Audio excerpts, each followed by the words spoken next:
Hello, everyone, and welcome to the Omega Metroid podcast. My name is Andy Spiteri, joined as always by Dakota Lasky. Dak, how are you doing today? I'm doing pretty good, man. Doing pretty good. Nothing really out of the ordinary. I've had a new dog in my life for about a week now, so I've been getting used to that. And Nice. yeah, she's great. Her name's Callie. It's my friend's dog, but he's moving into the apartment, so it's my dog now. And she's awesome. She's a husky. She's so cute, but she's sleeping over there. But yeah, other than that, everything's pretty business as usual, and looking forward to talking some more Metroid. Yeah, speaking of dogs, it is raining cats and dogs here in Calgary. And also, we brought over my fiance's parents' dog yesterday to meet my cat, which was really funny. We have like Huh. videos of he's this huge How's German that going? Shepherd. He was only here for about an hour or so, but like he was fine. He was doing his thing. He's like this big giant goof, and he started to sleep, and my cat was just like, "What the hell is this thing?" And she was just she'd never seen anything that big, so that was really funny. But we're gonna try and get them to become friends somewhere down the line. Yeah, it's been unsuccessful because we have a cat, and my cat has been like hiding in my other roommate's room for about a week now. Just like has a little pillow fort and just hangs out in there because he leaves a little bit every once in a while, but he is very much afraid of this gentle and soft and sweet doggy, which is funny. But Yeah, yeah, that's a cat thing. They're yeah, they're weird like that. I don't blame him. Um, But we've got a good episode for you today. We're going to actually be covering a plethora of different subjects after our deep dive into Federation Force last week.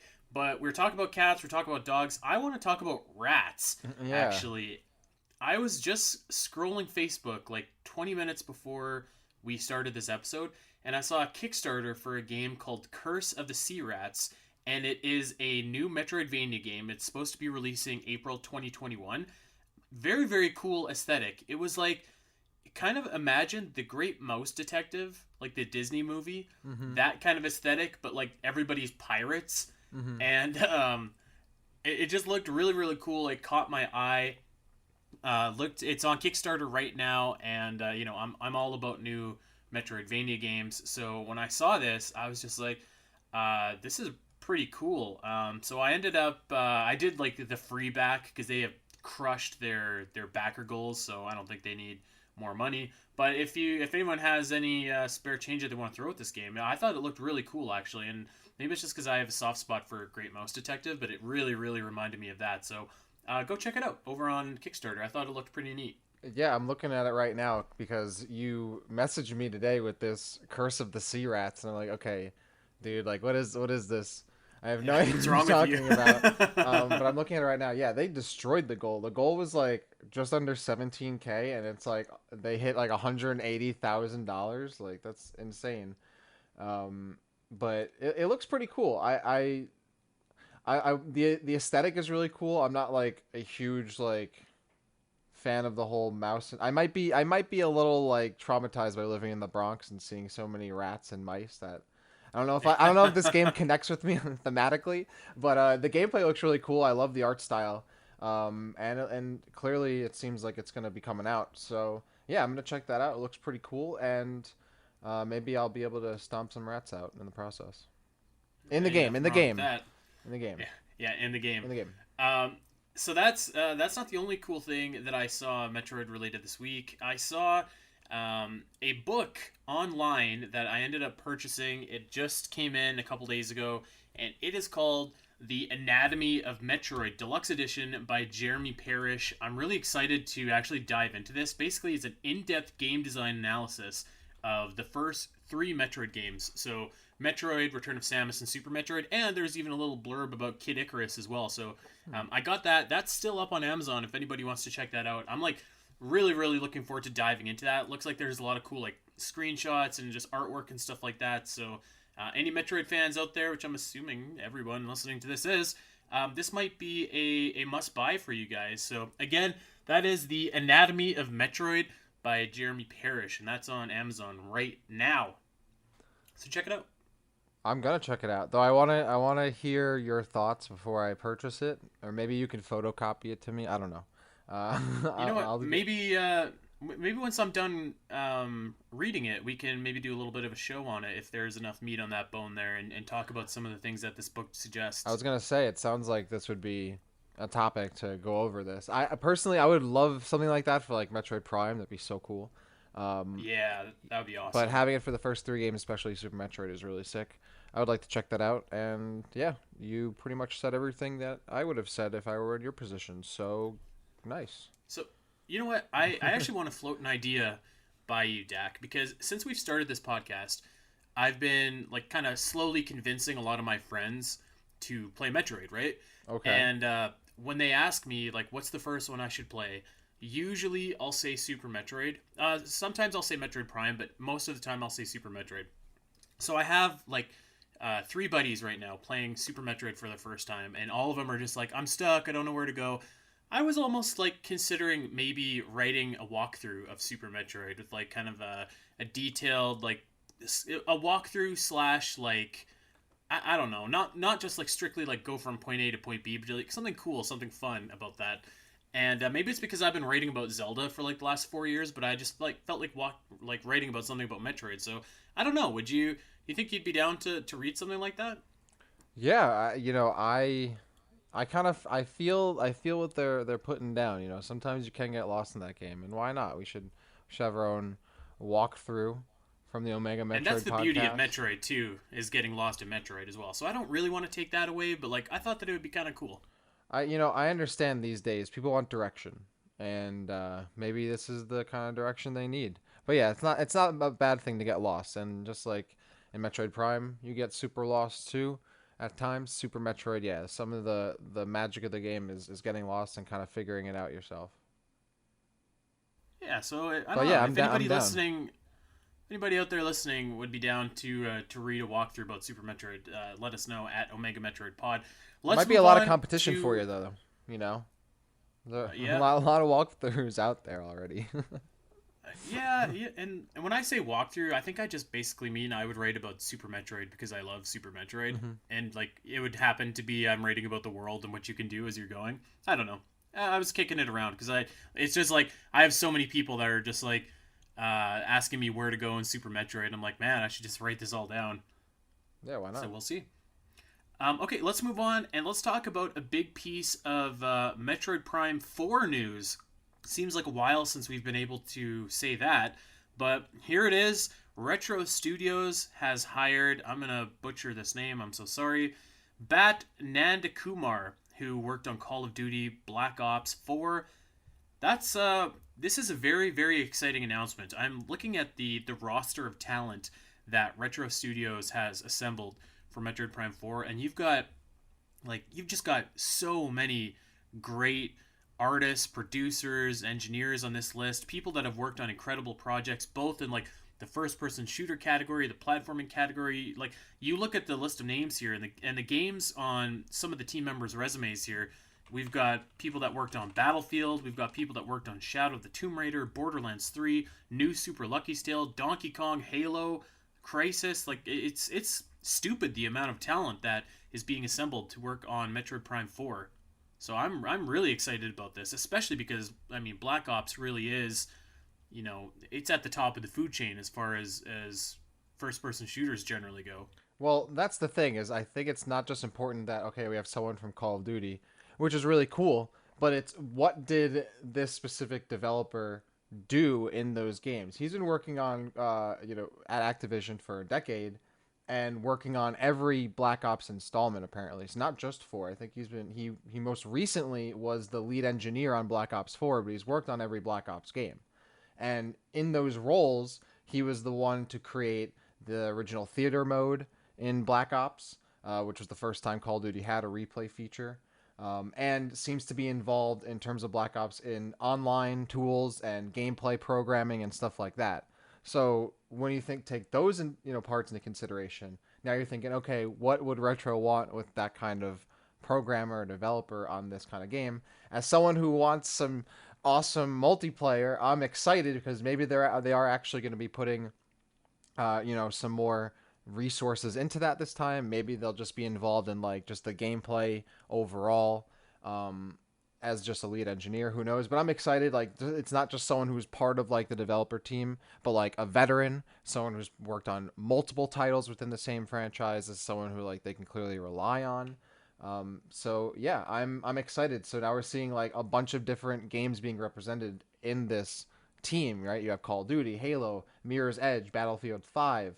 You have so many different perspectives and kinds of experience and knowledge bases coming into this game. I'm excited. I'm looking forward to this. And as far as I know, like when a company's hiring, that's usually a good thing. If they're hiring like low, entry level or whatever, low salary workers after like a major cut or whatever, that's not, that would be bad, right? In the case of like, let's say Blizzard, when they had a lot of layoffs, and then maybe they started hiring a few people for those same positions at lower salaries. In this case, Retro's hiring for more people, more positions, with people who have a lot of experience, who have a lot of time, and can bring a lot to the table. So that looks really good. I don't care. Like, I want this game to come out soon, but as far as I'm concerned, they can take their time with it. I'm glad that the team is growing. I'm glad that the team's getting stronger.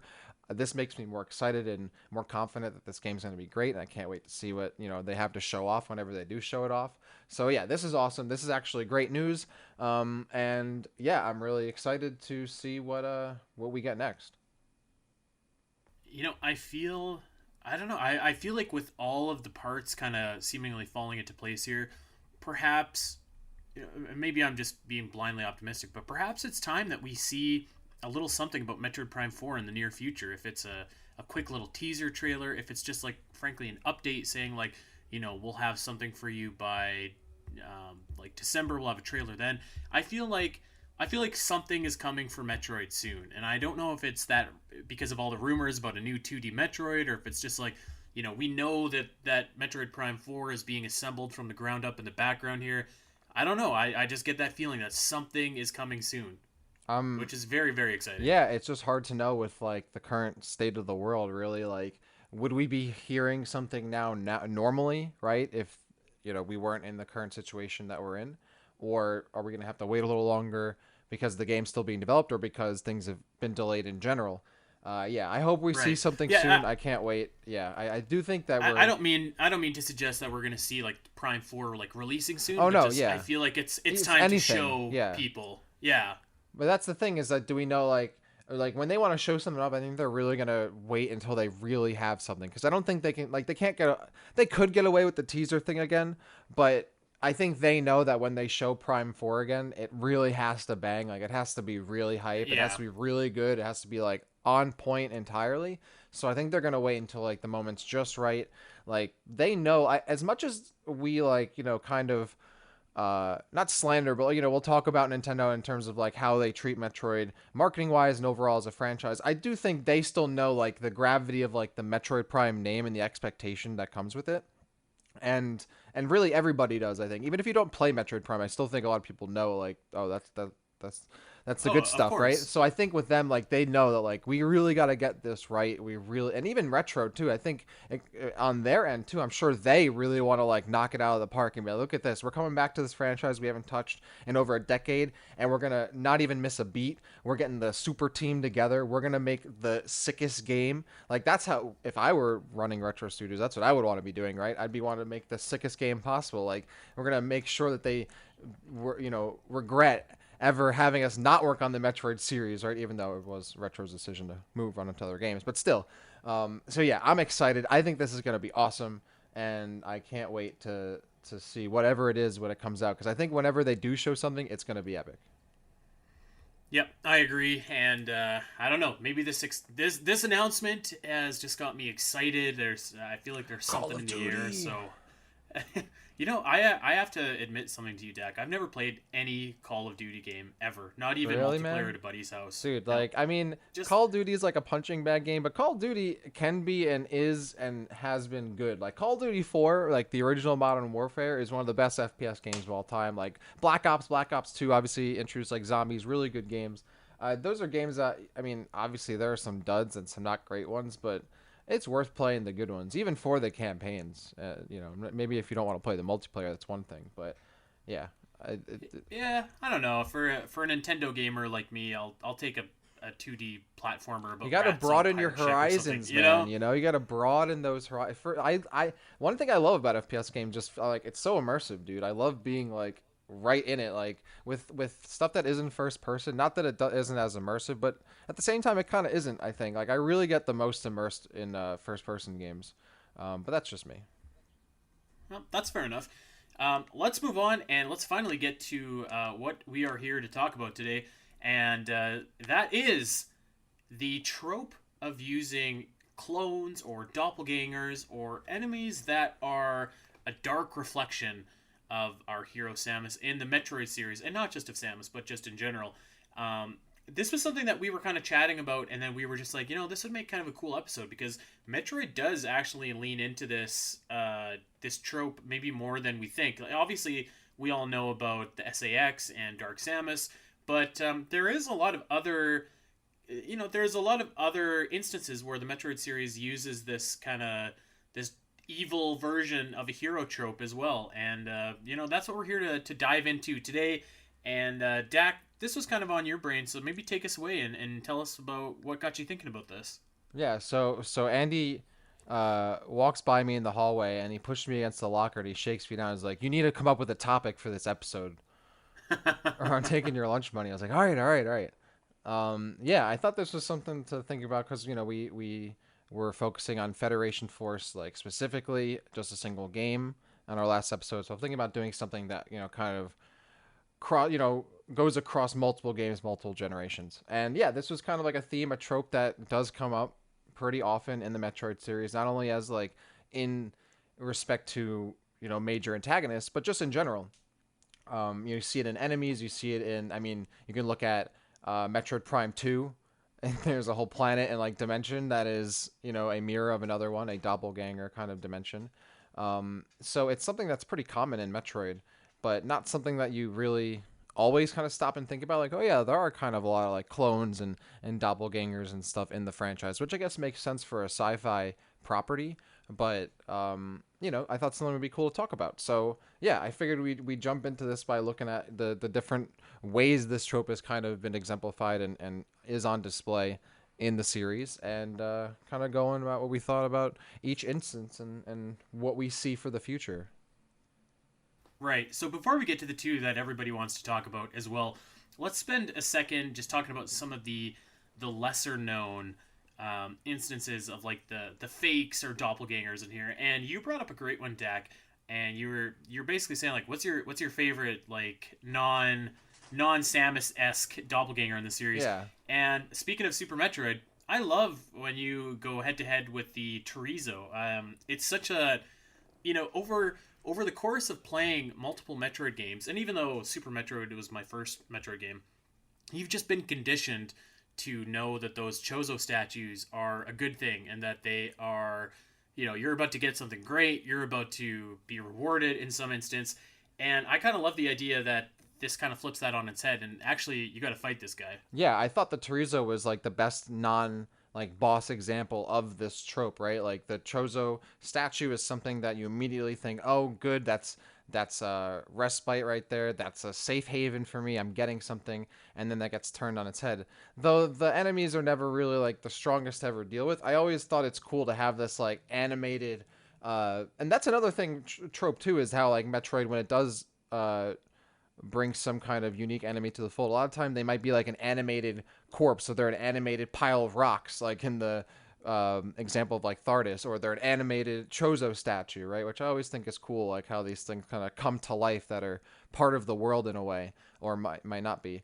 Yeah, I think the Chorizo are a great example of this, like the go-to example. I think the Chorizo are really cool. I would love to see like that idea continue and maybe get like stronger versions or bigger versions. Um, yeah, I thought and like you have your like the golden tree zone, all that. Yeah, I think that the Terizo are a really good example of this, and that was this. They were actually what made me think about this idea overall, like because like I said, like, and we'll go into this later. The SAX and the Dark Samus examples are pretty obvious, but I was like, what else? Like there are other things. This and the next one, which was one of my favorites, the fake missile tank. Uh, and fusion that shows up, which I think is like so out of place but kind of funny, like a very video gamey kind of thing. Those two things made me think about this topic, and that's why I wanted to pick it. It actually took me a second to remember where the fake missile tank even came from because when I was reading it, I was like, where the heck was that? And then I was just like, oh Yeah, it's an yeah, obscure like yeah, 1 or 2 time thing in Fusion, and these like off like they remind. I think this happens in like I think they're an enemy too, like not the missile tank, but like a similar like fake enemy in like Wario Land 4 on like the Game Boy Advance as well. And I'm sure they show up in a bunch of other games too. Like it's a common trope that shows up in a lot of video games. But it's funny how it's implemented like other video games in Metroid. You know, it's not like a fake Chozo statue or a fake Metroid enemy. It's just a video gamey pickup that has like bat wings or whatever and looks like very out of place. Um, and I was like, oh, that's the kind of. I think there's a fake energy tank too, though I might be misremembering. But yeah, like I always like those things. The other one I was thinking of, and maybe you would be a fan of the mini Kraid that you fight just before you take yeah. on Kraid. You know, so I was about to say like we were going to talk about some good and bad examples. I think the chorizo and the fake missile tank are like really good examples of this in Metroid. Mm-hmm. And actually, surprisingly, I don't really love Mini Kraid Oh no. for whatever reason. And I like the enemy Mini Kraid, but it's just be kind of it's just like you're about to fight like actual Kraid, and then you have like the small version of Mini Kraid. So for me, I was just like he feels lesser than just by default. So it was kind of cool blasting him, but maybe if there was more of a reason for those mini Kraids, like if there were let's say that you discovered like a nest or something like that of Kraid eggs or something like Right? that, and these mini Kraids got out, and like that's the reason for them existing. I would actually be really down with that, but it's just he just kind of shows up randomly, and it's just like, oh, okay, like is this Kraid? You're kind of confused, and then you're just like, no, well that can't be Kraid because it's not behind a boss wall, but like it looks like him. So this one actually isn't my favorite, despite my love for Kraid and all that. So there's my surprise for you. But yeah, this one I think isn't as well handled as the chorizo. Yeah, the implications of the mini Kraid are weird. It's like, okay, are there like so many like are there multiple Kraids on this planet? Does Kraid like start out small and get really like super huge, or are there full grown small Kraids? Like, was that an adult Kraid that was just another size, or is it a baby Kraid? Yeah, that's I don't know why they did that, and I also believe that there's like a fake like mini Ridley that wasn't used but is like in the game's code, which makes you wonder like, I wonder if they like maybe got to the mini Ridley part like, maybe this isn't such a good idea, and by that part it was too late to get rid of Mini Craig. They're like, screw it, just leave him in. We don't have to Yeah, explain it, but don't use the mini Ridley. I don't know. Yeah, that was always a weird one to me because at least like the fake missile tank and the fake energy tank have like that video game kind of reason for being there. They even if they kind of stand out from the rest of the world.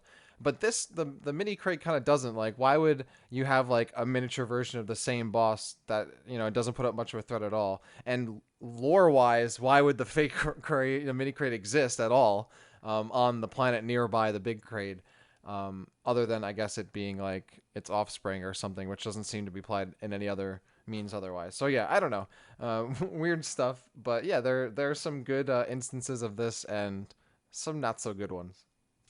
yeah, I agree with everything you just said. It's just like it's cool, but like it also is just weird and whatever. You know what it almost feels like is you're fighting the NES version of Kraid before you Yeah, get to like the SNES version of Kraid, maybe it was like a which is throwback maybe to that, a why reference maybe.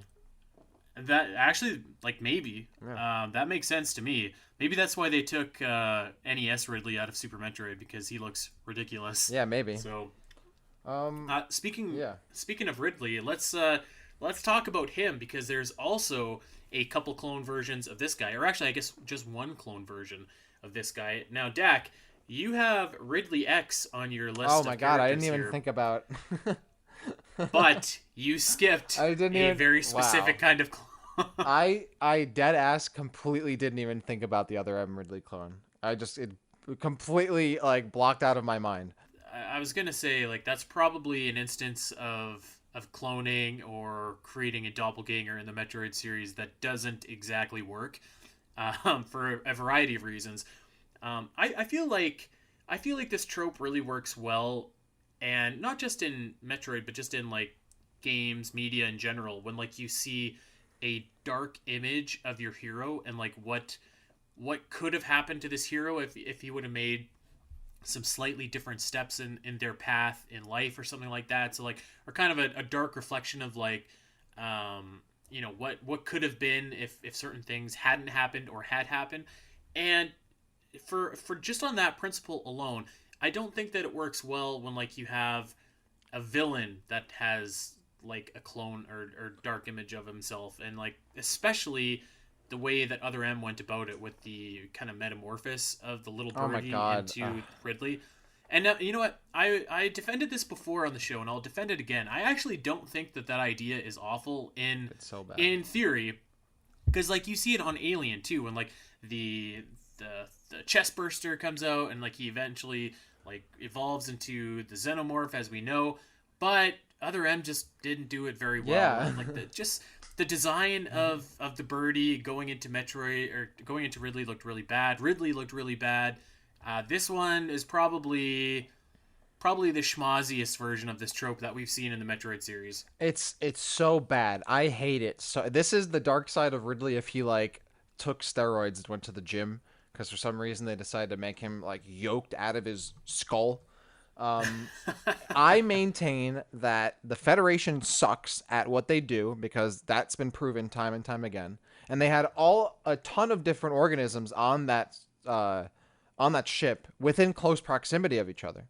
What I maintain is that they had Ridley DNA. It got mixed in with some other animal or organism, alien, whatever species DNA, and created this quote unquote clone that has this weird life cycle. You know what? I'll maintain that, or I'll argue, okay, like fine, or concede that fine. Maybe Ridley having like this life cycle like a Pokemon isn't the worst thing. I think it's stupid, but if it was executed better, maybe it'd be fine. Because yeah, the xenomorph and alien also has the same thing, and that's fine. And I never really think of that as a negative. So okay, I'll concede that. But I don't accept that a clone of something looks very different than the thing it's supposed to be a clone of. The thing I liked about we'll get to this. The thing I like about the Ridley X clone is that all the X clones all look kind of exaggerated. They're all kind of detached a little bit from the original image of what they were, right? They have this kind of corrupted look to them. So when Ridley X looks a little different than the actual Ridley, he has like a bigger, like, he looks like a caricature of himself in that game, a bigger, like, exaggerated head and like the smaller wings and this crazy screech and all that. That worked for me. It looked really cool. With the other M Ridley, he doesn't look like a Ridley despite should be scientifically a one-to-one clone, so that's why I think he was mixed in with some other stuff. And then, even if he doesn't look like the actual Ridley, he looks stupid, he looks so dumb. Like, he's like this big jacked up body and this stupid duck bill, and it's like, what are you doing to my boy? Look what they've done to my boy. Like, I hated what they did with him. It's so stupid and awful, and I completely blocked it out of my mind. But I think the trope works still for Ridley because I agree that yeah, for like a villain, maybe having this like, I don't know. When I think of him as a clone, I don't think of him as like a dark side of the. I don't think a clone necessarily has to be like a dark side of like the original image. Like Doppelganger is but more Doppelganger so like would be, image. yeah. But I wouldn't really consider the Ridley clone to be like a doppelganger, whereas like the SAX clone I think is more of like a doppelganger in that kind of way. But in that regard. I think it works kind of for Ridley because Ridley already has like the gimmick of coming back to life, you know? So like him having like another version of himself that comes back to life and like replaces the actual live one, I think for Ridley thematically makes sense. It's just it wasn't executed well. It worked fine with the Ridley X. Like Other M just ruined that, man. I hate that game and how they did that. But yeah. Before we get off onto a deep dive about Other M and its sins against Metroid, I will say that I actually sins. I do kind of like that it kind of, at least in a backhanded way, explains what Ridley is doing on on the BSL and Fusion. Yeah, but did that need to be explained? I'm not asking rhetorically. Do you think that needed to be explained? You know what? I don't think it did. Like when I was playing, I was never just like what's Ridley doing here? That's like part of the mystery of the game, you know? It's like, ooh, like the Federation, like Ridley's dead. How does the Yeah. Federation have his body? I thought I completely destroyed that. Like that was part of the mystery. Now Other M's like, oh no, they made this stupid clone and then you fought it and then they froze it and there it is. On the other hand of that, I was fine with that, but I do see a lot of people even in the Metroid database Discord that are just like, it doesn't make any sense that Ridley's on SR388, blah blah blah. Why is he here in reference to Samus Returns? So at least like maybe for those people they can just be like, oh okay, well that's why Ridley's here and this makes a little bit more sense. I don't disagree actually. I was totally fine with Ridley just showing up. It was kind of shocking because It's supposed to be you're supposed to be dead. Exactly. That's what I'm saying. It was a storytelling, like it was part of the story. Like it added to the whole, like it immediately, like not immediately because you kind of you see that later, but like when you see him, you're already kind of being suspicious of the Federation at that point in the game. That continues to add onto the pile. You're like, wow, like how is Ridley even here? Why do they have him? How are they able to even get him? By having it entirely explained, that it deflates like that all of that was work that Fusion did, and like and how well it worked there. I don't think it completely deflates it. I think if you still play Fusion it's fine, but like it just, I don't think those things necessarily have to be explained. And when you explain it, it kind of, just like you explain how Ridley becomes Ridley, not that I think it necessarily takes away from, but it kind of does in Other M. It kind of does take away that gravity of like, what is Ridley? Well, oh well, he's just like this Pokemon that turns like into a dragon or whatever from like a little bird. And, you know, like it loses like the air to it, the mystery, the mystique, like the stuff you don't know is interesting to me, and especially in like Metroid and a sci-fi series where, you know, horror and mystery and the unknown is a big part of each game, you know. So to like have things kind of explained and your hand held for, in my opinion, no reason in this instance. Not necessarily saying that like everything doesn't need to be explained. Some things do need to be explained, but I think that one thing didn't need to be explained. And if it was going to be explained, obviously how Other M did it was dog doo doo. But yeah, You know what? I'm okay with that little tidbit. To me, it doesn't ruin Ridley being on the BSL. It's just like, okay, well, like now we know how he got here, and now we know that the Federation was definitely conducting some I think that makes the shady story business. overall not as good. But you know, it is what it is, I guess. But can we move on to the better Ridley clone, the better Ridley doppelganger? I think, because I think we should start Oh moving yeah, into the main. I mean, basically, we're Yeah, already we're already talking there. about The Ridley X right doppelganger now. antagonist. But I love Ridley X. Ridley X is great. Like I said earlier, I love how like exaggerated Ridley is and the mystery of how he got on. Because let's just this is how I live my life, Andy. Other M doesn't exist. Okay, so it's Obviously. it's bliss. Okay, so I just played Super Metroid, killed Ridley. He's dead. Boom, boom, boom. Done. I mean, I assume he's, you know, I'm pretty sure he's dead. I get to this other ship, right? The BSL. I'm on playing Fusion. Oh my God, Ridley's here. Whoa, how did he get here? That's the mystery, the shock. I am suspicious. You get to fight him, and you get this enclosed, claustrophobic fight against him. You know, there's no lava, there's no weird stuff in the background. Just you're in a steel, like dirty room with Ridley fighting this like a reanimated corpse, again reanimated, like another trope that Metroid loves to use, which I think works well. And you're fighting this like zombie Ridley that's like has this like exaggerated head and these huge claws and this like tiny wings and this crazy screech. And I loved it. I love Ridley X. I love how they executed it. And also he's not a huge, I mean, he's really not a big part of Fusion at all, but I think the role he plays is great and he's used very well. And I'm like, Ridley, 10 out of 10, great performance, loved it, buddy. Yeah, I love Ridley X. We've talked about the Ridley X fight before, which I think is kind of lacking, but Yeah. I will say that I do like Ridley's appearance a lot in Fusion, and I like it just because it kind of subverts your expectations. Because the first time you see him, it's in like that cold room, and then like he just like dies, like he just his bones fall to the ground. It's just like, oh, okay, which I think is like very, very interesting because like even considering when Fusion came out at the same time as Prime, and Prime has been building this guy up, building him up all game long to that epic showdown, and here it's just like he's already dead. Like this is weird. So I do love that. Yeah, I love that. And then I love that he came. I love that he came back as well. And it was like it kind of played into how again, Fusion was leaning into the horror elements Hmm. a lot more than a lot of the other games.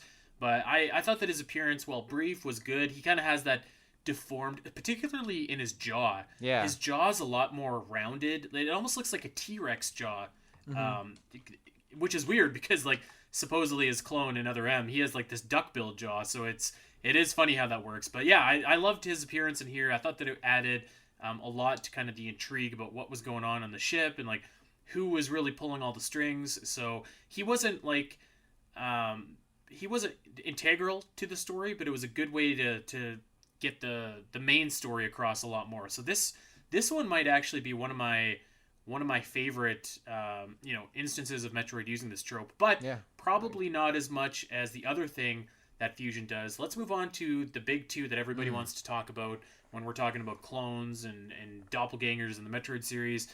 And let's talk about the SAX. Yes. And man, I love the SAX, I dude. I think that the SAX is absolutely fantastic and hands down, not even probably, it's hands down the scariest enemy in the Metroid series because you are powerless against it. There is nothing you can do for like 95% of this game to even harm the SAX. The only thing that you can do is run for your life.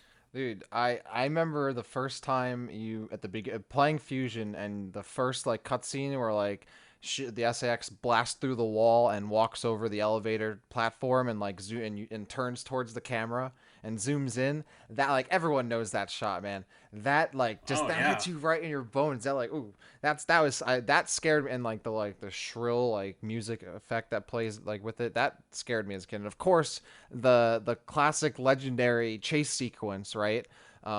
Where yeah, all you can do is freeze her, and you're like frantically running through these corridors, shooting at these missile doors, trying to freeze her, and then like hiding in the ceiling to get away from her.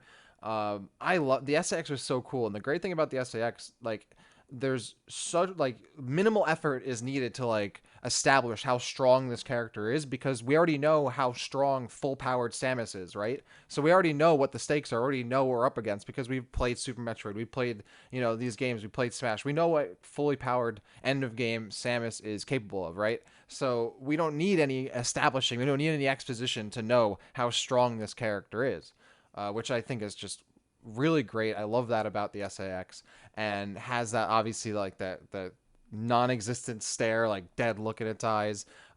It's like a ghost of your former self. I absolutely love the SAX, and it's one of my favorite villains, not just in the Metroid series, but like in video games.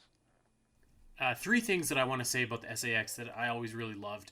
First is so underrated, but like Mm-hmm. when you hear the SAX's footsteps and it's dead quiet and it's just like Yeah. that is like fantastic. It creates such a mood. It's so creepy. I always remember just hiding and being like, "Please, dear God, don't see me." Yeah. So I always love that about the SAX. I love that the SAX is like it's a copy of Samus, and therefore it kind of has Samus's innate desire to hunt down the Metroids, coupled with the X's desire to hunt down the Metroids. So it's like this ultimate killing Metroid machine, and I love that. I love that it like basically stops fighting you at a certain point to eradicate all of these different Mm-hmm. Metroids. So I really love that. But the thing that always stuck out to me about the SAX is like, do you remember at one point in the game? I think you've just found the secret research facility. You're talking to Adam, and he just says like, he's like, yeah, there's about 10 SAXs on this ship. I was just like, oh my god. I will never forget the first time that he said that because I was like, oh my god, I'm gonna have to fight an army of these things. I can't even fight against one. So that was such a cool moment. I loved the characterization of the SAX as just like such a threat. I think that this is probably my favorite instance of cloning in the Metroid series. Yeah, and that's a great moment you bring up where like Adam says like the 10 SAX, because then right after he's pretty much like, all right, well we gotta destroy this place, we gotta we gotta blow it up, and you don't need any convincing. You're like, yep, I'm with you. 10 SAX on this place. Yeah. How quick can we get there? So like again, like it's so easy to set up the stakes and what needs to be done because you know how powerful this thing is. I wish that you could have taken on like the 10 of them, like having them like maybe like hunt you down throughout the lab. Maybe taking on two at once. That would have been crazy. Maybe for a Metroid Fusion remake, make that happen. Maybe. Maybe. Um, I've got kind of a weird anecdote though. I do like. I'll just go straight into my example. I like that they made the SAX like all powerful and they didn't dilute SAX. So like mhm. in Alien, for example, in the first Alien, the Xenomorph is like all powerful, right? And like it's such a threat. But then you go into Aliens, like the sequel, and Ripley is just like destroying aliens left and right, and like she's fighting the Queen and stuff. So like the individual Xenomorphs kind of lost their threat. I feel in the sequel. So I'm glad that Fusion didn't do the same kind of thing where like you're just all of a sudden you're cheesing like SAX is left and right. Yeah, I see what you're saying there. Yeah, I agree with that. That the SX was kind of still like, even though it wasn't really the final boss of the game technically, it was, right? Like that's what it's Mm-hmm. all leading up to. Like when you finally have like that's really the whole game is like, all right, you're building up to being at the same power level as the SX so you can fight yourself. That's really the game. So when you finally hit that level and you're like, all right, it's on. Yeah, I love that. The SX never really feels. It's never like feels like it's not a threat until it's dead, right? Even at its last moments when it turns into the huge like desperation mode monster, where the boss fight arguably becomes a little easier, but it's like it's desperately trying to stay alive. It's going full monster mode. I love that part too. And like and it looks so crazy too. It has like that visor face and the arm cannons like sticking out of its like grotesque like massive like an arm and shoulder. Um, I love the monster design of its final form. Yeah, the SX like only really felt like even when you were getting closer and closer to being as strong as it still felt like a huge threat and never felt like, oh yeah, I'm just gonna max out everything and just run through and cheese it out. Though you can still cheese it out in terms of like its fight pattern, but like lore wise and in terms of how you enter the fight, it's still a pretty high stakes scenario. So yeah, I love how they treated the character throughout the entirety of the game. If those rumors of a new 2D Metroid were true and we got a remake of Fusion, I wouldn't be upset. I'm just saying. Oh, I would not. Um, I would love that. I think that it is a triumph of the Metroid series that they managed to make not one but two clones of Samus Hmm. and have them completely different and completely Yeah. unique.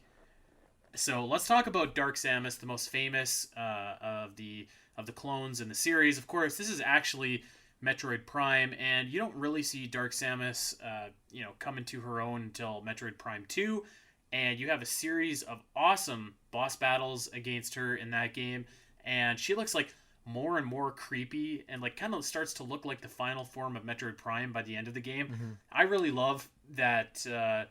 I love her characterization and her presentation in there. I love that she is like a little bit more acrobatic than regular Samus, and just that in Corruption she really leans into like the phazon powers that she has.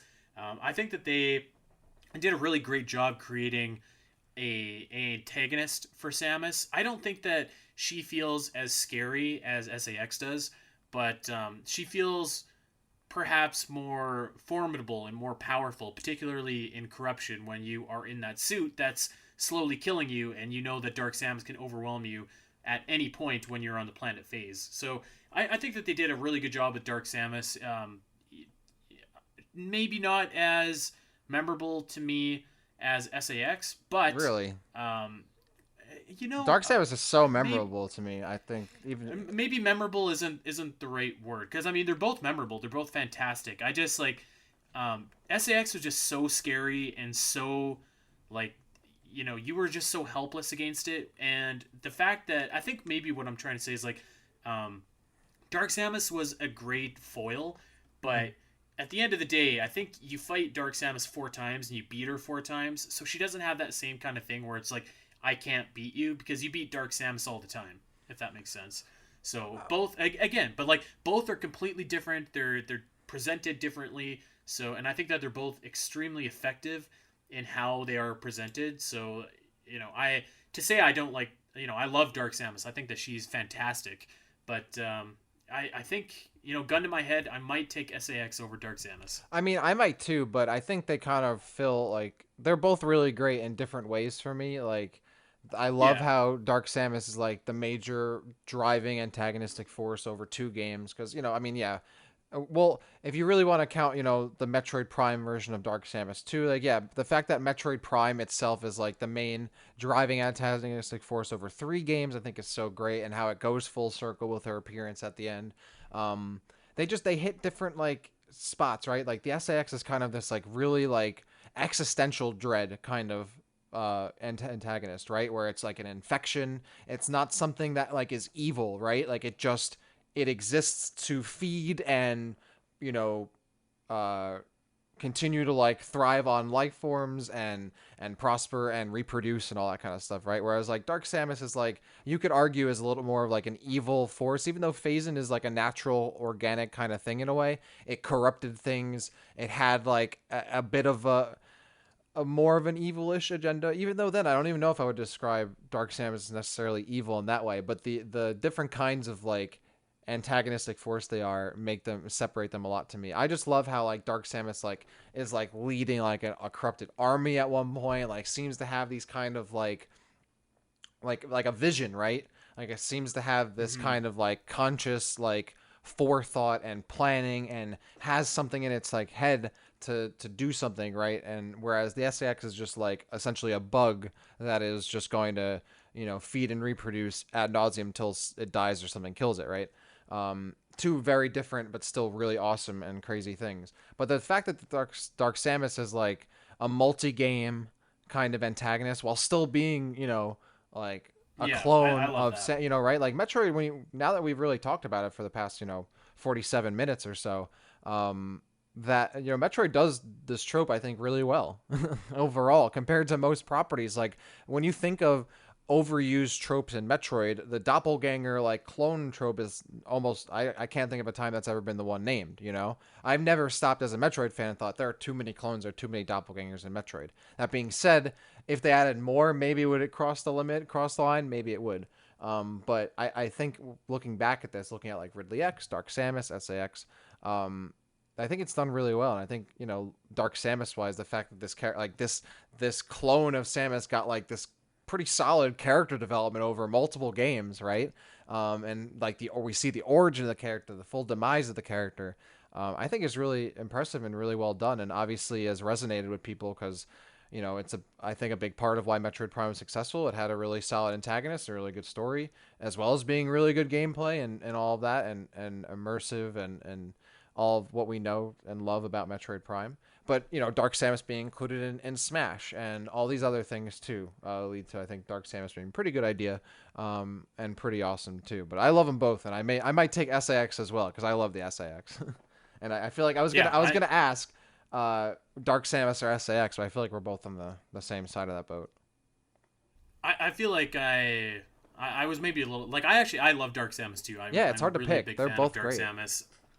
I do love, I was kind of saying that she doesn't feel as threatening because you fight her so often, Yeah, but I actually think that that's fine because I think all three of those fights in Echoes are like really awesome fights, and her theme music is wicked as well. yeah, And actually, that's a crime that that's not in Smash because that agreed. definitely should be. Yeah, that's Yeah, the thing, is that's not just like, oh yeah, Sam. It's not like Dark Samus like a jobber, like throwing down like dark matches like to the champ, on easy squashes, right? Like those are hard fights. Those are big boss battles. You right, might beat her right. a few times. I mean, you beat Ridley a bunch of times, but I still think when you come and fight him, like, all right, yeah, let's do this. Which again, another, I yeah, do like that they kind of did in Corruption what they did with SAX in Fusion, where it's like you've built up the entire game basically around that confrontation, and I actually love that she like basically came in and whooped ass in like Norian and destroyed every yeah. single hunter, like basically with the snap of a finger. So I do like I kind of like them. I like her presentation in both games. I do love that there was like an arc Hmm. for the Metroid Prime games. I think that that's a really underrated reason why they were so successful is because you had like this story arc that started and culminated and finished, and that's actually something that Metroid does really well in general as well. Speaking of another underrated thing, is just how it kind of has like mini game arcs almost. Yeah. But yeah, I think that Dark Samus was really awesome in this game. Very very different enemies, and again, it's like it's a big testament to the series that they have literally two clones of Samus, and they are completely distinct with their own personalities, their own, Mhm. their own quirks, and both of them feel, you know, both of them feel awesome, and it doesn't feel like they've done it or they've gone to the well too much, even though at the end of the day you have two clones of Samus. So I think that that's a really good achievement of Nintendo with Metroid. Absolutely agree. And while we're still on the note of Dark Samus, I will say that I'm a big fan of the Prime 2 Dark Samus. I love the phase in kind of breaking through the skin with like the fingers and the toes and all that. Yeah, The Corruption Prime or yeah, the Prime 3 Corruption Dark Samus also looks really cool, but is like a little more streamlined looking. Which I think makes sense story wise, right? Like she's had more time to like get more power and like coalesce and form her energy and all that. So I think that makes more sense. But I love the Prime 2 Dark Samus just looks so badass. That being said, the Smash Ultimate Dark Samus, which is kind of like a combination of the two, which is what Smash I think does really well, has these like composite looks for some of these characters who've had multiple forms or looks, kind of brings and meshes them together. I love the Dark Samus look in Ultimate as well. But yeah, I missed the Prime 2 toes and the arm pads or the shoulder pads. But yeah, great characters, love them, and I'm glad we were able to talk about them today. okay, so we kind of ended on a question that we are going to answer, and then we put it out to everybody as well.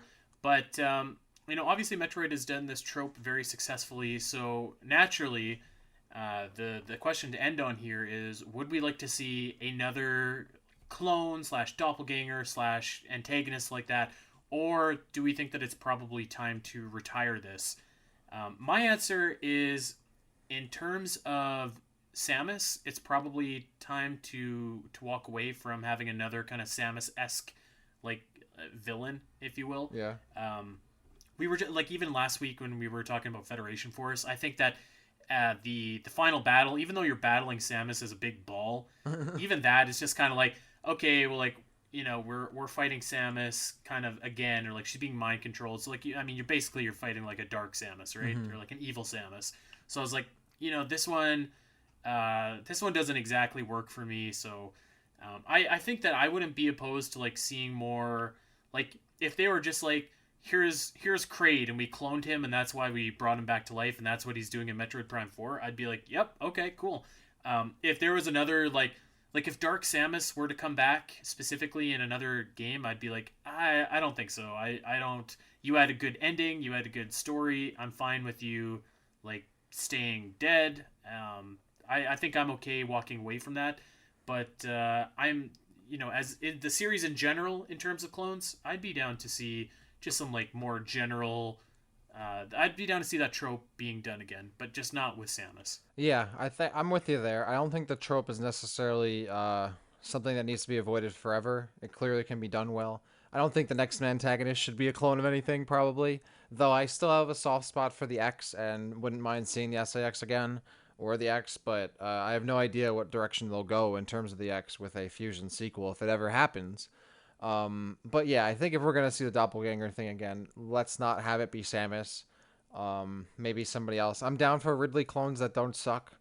More Ridley clones are totally cool. Let's get a Kraid clone, Crocodile You clone. know, you know who we didn't even talk about at all was MB, who's like kind of a Oh, clone, sort yeah, but not of. really a doppelganger though. Like Not you wouldn't really. think of No. them. Yeah, so I don't know if it's the I, same I'm. thing. Well, you know what? We'll save Well, talking about what MB game is that from? for other What game M. is that from? Yeah, Yeah, exactly. I don't know. Exactly.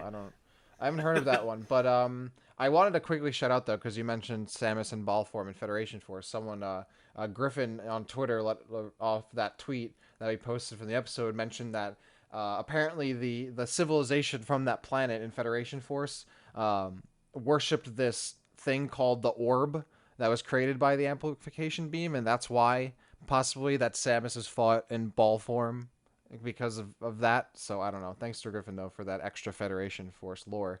And speaking of which, I think I wanted to quickly go through the tweets we got because we asked on Twitter what did so what do we think of the use of the doppelganger trope in the Metroid series, and a bunch of people tweeted in response to that. So I figured we'd just quickly, to round out the episode, go through their tweets and quickly respond and give our thoughts. Yep, let's hit it. The first one, speaking of, is from Griffin. He says, I really like it. It's not very often that an evil doppelganger, easy for me to say, is the main antagonist, let alone the big bad of an amazing trilogy. Yeah. I agree with that. Right with you there, man. All right. So C. McClellan says, I prefer the SAX as well. Both serve their purpose. Hope we see new threats in Prime 4 and not a retread of the old ground. So kind of like what we were saying, we want to see something new and not necessarily clones. Metroid agrees. He says, I love it. Both Dark Samus and the SAX have been straight up pure evil. And we're actually that's what I was threats thinking. to I was Samus. talking about earlier. Is that like when I think of like Dark Samus, I think of like, yeah, Dark Samus is kind of evil, right? Like it's not just like a natural kind of predator thing. But the SAX, I don't know if I would call the SAX evil, and I think that's part of why it's scary. It's not evil. It's like an organism, right? It's just an alien. You know what it almost is? Evil, It's like know? It's like a force of nature. It's Yeah, like exactly. a destructive Exactly. hurricane coming towards you. Exactly. So like, That's yeah, what I love I think about that's it. cool. Yeah. So good comment. Crimson Paladin basically echoed what we just said. It's really impressive that the franchise managed to pull it off twice while having them feel distinct from each other. I just hope it stops there. Dom agrees. Pretty cool, but if they bring it back again, it might be overkill. Yeah, So I think that's a it consensus. seems like, yeah. it seems like that's a consensus that we're kind of okay with this trope for now. One last one here from Kirby Star. I do like the fact that Dark Samus isn't just Samus's darker side or whatever, but a phase-on-hungry entity that just happens to look like Samus, and therefore rivals Samus in that regard. Same goes for the SAX, who's just a soulless copy, hungry for power. Oof. Yeah, I 100% agree. Yeah, and that's what I'm saying. Like the SX it doesn't have necessarily that kind of evil quality. It's like it's hungry for a certain thing that it was like built to need, right? The SX is kind of, hungry for organic matter, hungry for knowledge that these organisms have and all of that. I love that. I think just making something be bad because it's evil is not necessarily lazy, but it's, it leaves little room for depth. And because it's sci-fi, I think having that science part to it, right, in the fiction of like, okay, this isn't an evil spirit or a bad guy, right? It's an alien that is hunting you because that's what it does. It's a predator. Or it craves this thing that exists in nature, which I really love. So yeah, but I think also, yeah, everyone is on consensus here that like, yep, it's been good. We've enjoyed it so far. Let's keep it that way. Let's do something new. And I think for every Metroid fan, new might not always be welcome, but I'm down for new stuff if it's done well. And I think in this case, it's been done well a lot, but I'm down for something new that could be done well. And it seems like everyone agrees. But I got to go back to Griffin's comment. Yeah, the staying power of an antagonist over multiple games, I think, is definitely something to note. And it's great and a big part of why we love that character and all the other ones that we mentioned on this episode. You know what I think is noteworthy is we put out the tweet that just generally asked what we think of the doppelganger trope in the Metroid series, and nobody said anything about Little Birdie. No one. Crickets. No, absolutely not, dude. Yeah. Oh, but by the way, and another tweet just before we go. Actually, I saw Laurel actually tweeted us a full list of like a bunch of developers for Metroid Prime 4. And mentioned a bunch of other games like Crisis and Donkey Kong. They're all, and Shadow of the Tomb Raider and Battlefield Hard. Yo, Metroid Prime 4 is gonna be sick. But I know that game is probably not gonna have a doppelganger. What if Dark Samus showed up again? How could Dark Samus show up if there's no phase-in? I think we'll be okay in doppelgangers on that. But yeah, a lot of good comments on this. A lot of people seem to like the doppelganger trope, and it seems like we like it too. Except no more fake Kraids, which I was surprised, dude. I thought you were gonna be team fake Kraid. I thought you were gonna be here. You know what? I was waiting too, because as soon as I saw that, I was like, I bet you he thinks I'm gonna love fake Kraid, but I don't. So I'm gonna surprise Dak today. I thought you were gonna have like a fake Kraid shirt, like a whole like we need him like to be in more games. Like we need him to. No, be we need Kraid to be in more games. What if fake Kraid was put in Prime Smash 4. and not the real Kraid? Just the mini Kraid. You know what? Real Kraid might be too big for Smash, but you know what? They said that about Ridley, and yeah, there he is. All right, let's wrap it up and get on out of here. Dak, thank you for putting this together today. This is a nice little topic to talk about, And, hopefully it's not long before we have more Metroid news. But for now, that's going to do it for us. We want you to check us out over on Twitter at Omega Metroid Pod, and individually also on Twitter at Spiteri316 and at the Rapture _. Of course, we also want you to check us out over on Podbean, Spotify, iTunes, you know the drill, wherever you get your podcasts. Like and subscribe to the Omega Metroid podcasts, and leave us a 5-star review. That would be really cool. And recommend us to that Metroid fan in your life, and tell them where they can get their Metroid fix. That's going to do it for us. Until next week, guys, we will see you then.